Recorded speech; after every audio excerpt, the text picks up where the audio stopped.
I failed FAR twice. And after doing the same thing again and failing again, I switched up my method. And years later, I decided that I could build a system and a test bank where others could use that same method to ideally go from a failing score to a passing score. And that's what ChatCPA is. This here is the dashboard. This is what every product lands on. Any product, doesn't matter, monthly, lifetime, tutor. Even the free sample, you get this screen. You get the dashboard with the predicted score, your history. Just jump right into practice multiple choice questions, practice sims, practice a full exam in the Prometric style if you want, or the custom lookup if you wanted to search for a specific word in any question. Maybe you want, I don't know, leases. For example, you could type in leases. Oops, you could spell it right and type in leases, and then you'll get a bunch of questions that are lease related. That's usually FAR, I'd say. Probably not going to show up much on audit, but yeah, a couple of questions, sure. But let's check it out. So let's say you wanted to just drill some multiple choice questions, and you should. That's what you should be doing, drilling 2,000 questions per exam. You get this configuration pop-up. If you wanted to highlight like a specific micro topic, these are all the topics on the blueprint. However many questions you want, what your difficulty is. There's core, advanced, and mixed, or exam realistic. You could just stick to the defaults. That's fine. Unseen questions only. That's important if you don't want to see the same question you've already answered. Keep that checked. Timer on and off, whatever. But just start. This is what a question looks like. A pretty standard multiple choice question. Let's see if we can get one right. No, the correct answer was C. So it'll give you an explanation why the answer is actually B. I chose C. And then why A, B, and C were wrong. And oftentimes, or most times, it'll tell you this question had a distractor in there and it was tempting or attractive because XYZ. This choice tempts you because internal audit and whatever. And that's an important distinction, because most test banks will just tell you, this is why the right answer is right. Here's what the question was asking. This is how you get it right. This one will tell you, okay, well, these other three were kind of right, not as good as the right answer, but this is why they were wrong. This is what was tricking you or tempting you or baiting you. And of course, there's a teach back. If you wanted to do a teach back on any question, you just click this button. It'll generate a specific, here's what you got wrong. Here's what the right answer was and why it was right. So try and explain it in your words to a beginner, why you picked what you picked and why the right answer was the right answer. Explain why internal audit work is most appropriately relied upon for testing routine automated controls in low-risk areas, and why evaluating management's cash flow forecasts is an impairment analysis requires more direct external auditor procedure. Okay, let's give it a shot. And I'm not warmed up for this, so bear with me.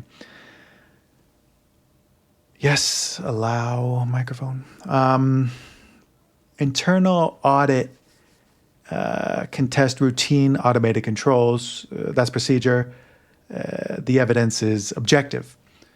But an impairment forecast or impairment analysis in it's management's own assumptions, and asking an internal audit to challenge it is like asking them to grade their boss's homework. The more judgment in the number, the more the work has to be the auditors.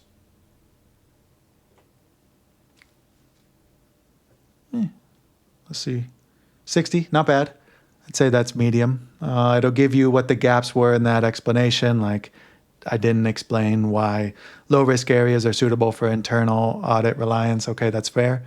What I nailed, identifying the difference between routine and an impairment analysis. Yeah, I said that pretty directly. And I used a relatable analogy. Yeah, so it gives me a grade. It lets me know that while I might have thought that I was good in that topic, there are still some gaps before I'm a master. Okay, let's try some sims now instead of multiple choice questions. So right on your dashboard, practice sims, go into it. You can change around the configuration, but let's just start right away. You read this. Oh, I'm not going to do a sim right now. We don't have time. It takes 15, 20 minutes to do that. But, this is a sim, a task-based simulation. It'll give you the preface or the preamble of the question. And then it'll give you some exhibits here on the left, planning memo, sampling methodology, and then an email that was written from someone to someone else. I'm not going to do all that. And then on the right, it's where you enter your answers, your inputs. And if you're not sure where to start, every question comes with this, like, how to attack this question. And it'll give you, like, okay, here's what to look for. Here's what you can disregard. Here's where to start. Basically, it's not going to give you any answers, but it'll give you a place to start if you're stuck, which, it happens. It's a sim. We all get stuck. And then, if you wanted to see it in the Prometric style, there's a little, let me move my head here. There's a little exam day button. This goes for any question, any practice exam, full exam, simulation, whatever. You click on this little exam day button, it turns it into something you would see at Prometric, or at least close to. So for this sim, you got your 3 exhibits here. It pops up a little window that you can move around just like you can on the CPA exam. But it's the same question. It's just, if you want that real live exam feel, you just click this little exam day button here in the bottom left, and you can toggle back and forth just like that, no problem. But let's answer some random questions. I'm not trying to get these right. I just want to show you what it looks like when you grade it and the feedback it gives.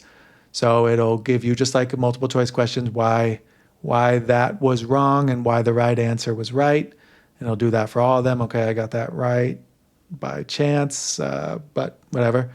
It's as you would expect, with some very thorough explanations about what it was testing and why the right answer, or how it can be calculated here if it's a number that was supposed to be entered.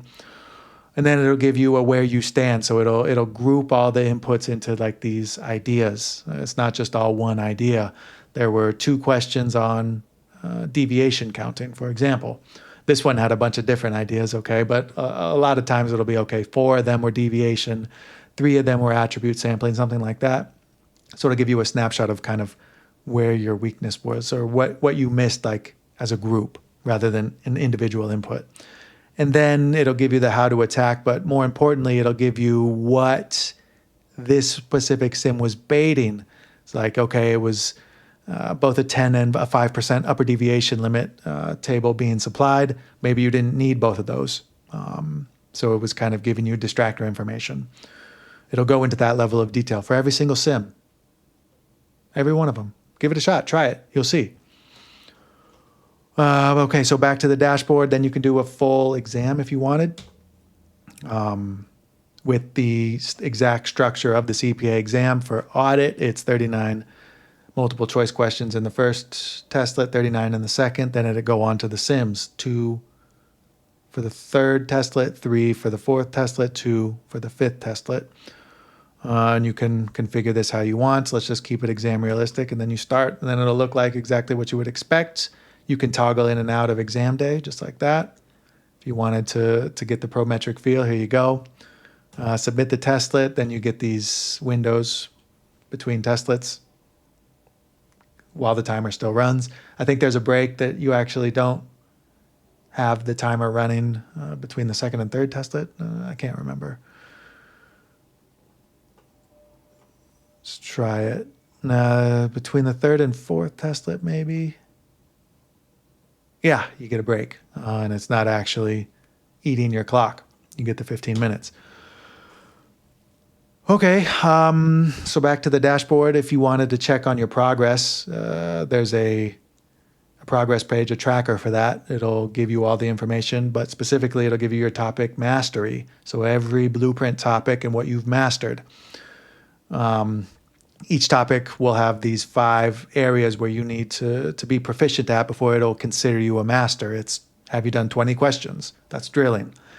Have you gotten 70% on your most recent questions for this topic? So if you might have gotten some right, 50 questions ago, but we're more interested in what you've done for me lately. And that's also in the 10-day. Have you answered at least 5 topics in the last 10 days? If you haven't touched this topic in 4 weeks, you're not a master of it, at least not today. Have you done a teach back and scored well on it? And have you done a sim? Those 5 things, if you've completed them all, you will be a master. And this is a rolling clock. So like recency matters. So you might have been a master a week ago, but if you haven't done any questions, it'll show up here. And then you've got to click back into that, like this written representation one. Click back into the box. It'll give you exactly what you need to become a master again. Looks like I just needed 1 question. Is that right?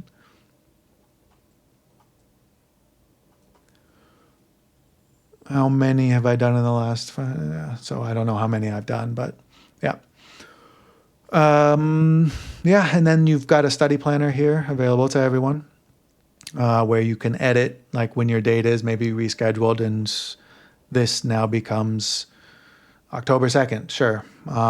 It'll tell you what the budget versus actual was, the budget being how many questions you should be doing over your projected study window based on your exam day that you've selected.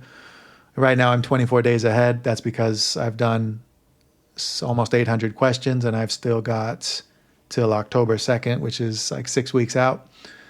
And this is an exponential chart. We want to see more questions being done in the 24 or 28 days leading up to the exam day rather than the 60 days leading up.